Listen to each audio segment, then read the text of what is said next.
இந்த காலகட்டத்தை சார்ந்த தலைமுறையை சார்ந்த மாணவர்களுக்கு கர்மவீர காமராஜர் யாரும் தெரியுமா அப்படின்னு கேட்டோம்னா, கர்மவீர காமராஜர் யார் அந்த அங்கிள் அப்படின்னு கேட்பாங்க. இருந்தாலும் பள்ளி பாட புத்தகங்கள்ல கர்மவீர காமராஜரை பற்றிய தகவல்களை சொல்லி கொடுத்துக்கிட்டு இருக்காங்க. அப்படி ஒரு அற்புதமான மனிதரை பற்றி ஒரு சுவாரஸ்யமான தகவல் பார்ப்போம். இந்த காலகட்டத்தில் ஒவ்வொரு அரசியல்வாதியும் ஒரு ஒப்பற்ற தலைவராக உதாரணப்படுத்தி மேடை பேச்சுகளை பேசக்கூடியதில் கர்மவீர காமராஜர் முக்கிய பங்காற்றி வருகிறார். அப்படிப்பட்ட அற்புதமான மனிதர் என்ன செஞ்சிருக்காருன்னா, தமிழ்நாட்டில் இருக்கக்கூடிய பள்ளிகளுக்கு மாணவர்களே வரமாட்டாங்க, அவங்க படித்தா தான் எதிர்காலத்தில் தமிழ்நாடு சிறந்து விளங்கும், முன்னேற்ற பாதைக்கு போகும்னு சொல்லி நினச்சி இலவசமான கல்வின்னு சொல்லி ஒரு அறிக்கையை விட்டுருந்தாரு. அப்படி சொல்லியும் குழந்தைகள் யாருமே படிக்க வரல.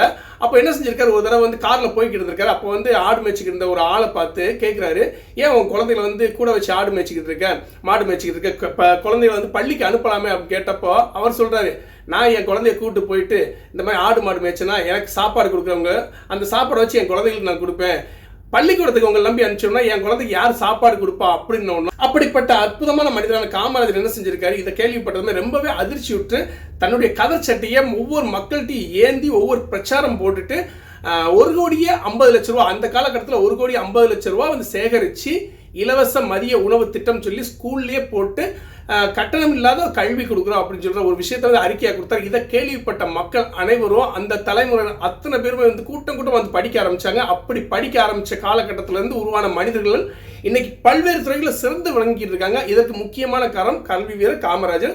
இந்த தகவலை உங்கள்கிட்ட நான் ஷேர் பண்ண நினைச்சேன். இந்த வீடியோ பிடிச்சிருந்தா லைக் பண்ணுங்க, சப்ஸ்கிரைப் பண்ணுங்க, மறக்காம உங்க நண்பர்களுக்கு ஷேர் பண்ணுங்க. மீண்டும் ஒரு தகவலுடன்